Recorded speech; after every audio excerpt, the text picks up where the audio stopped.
time on the island of Sodor.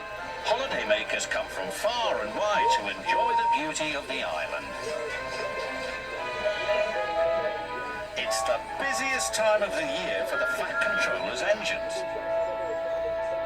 Thomas was excited. The Fat Controller had sent him to pick up a special to deliver to Dryor Airfield. "What have you got there?" tooted Percy. "A balloon," replied Thomas. "A party balloon?" asked Percy excitedly. "No," said Thomas. "This is a very special balloon." And he chuffed away.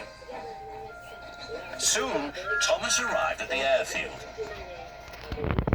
And hot air was puffed into the balloon.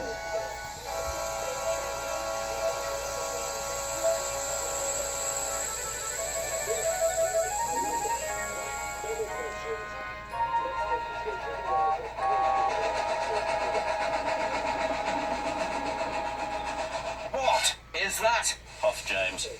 "A hot air balloon," said Thomas. "It will take holidaymakers on rides around the island." "Taking holidaymakers on rides around the island is our job," wheezed James jealously. Then, as if by magic, the hot air balloon rose silently up into the sky. "What if the hot air balloon takes our passengers away?" chuffed James. "What will happen to us then?"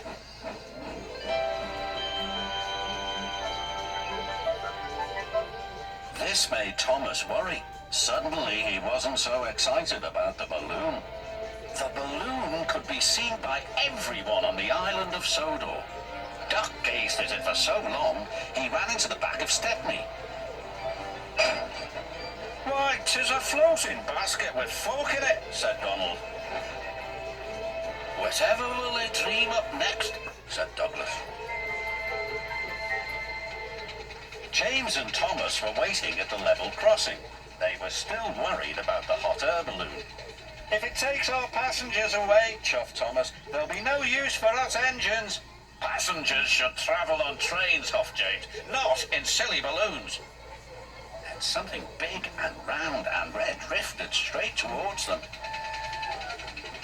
"We're out of hot air!" shouted a voice. Cried James. "What's happening?" Crash! Bang! Wallop went the balloon and landed right on top of James. He was so scared he let out a huge burst of steam, which blew the balloon up again.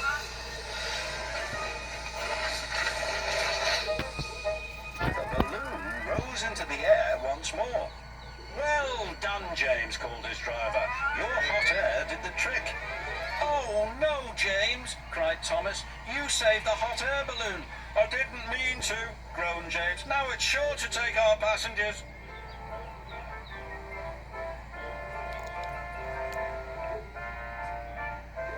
Wherever James went, he could see the balloon carrying holidaymakers across the island. He felt he should be taking those passengers.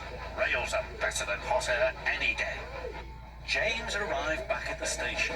There were lots of people on the platform. The Fat Controller was waiting too. "Well done, James," he said. "But now the passengers will ride in the hot air balloon." The Fat Controller laughed. "You're right, James," he said, "but they will need a ride home in a train." James was delighted. The Fat Controller was right. The engines were busier than ever, taking holidaymakers to and from the airfield. Whenever James sees the red balloon, he whistles and toots. And sometimes, when he's asleep at night, James dreams he can fly too, just like the red balloon.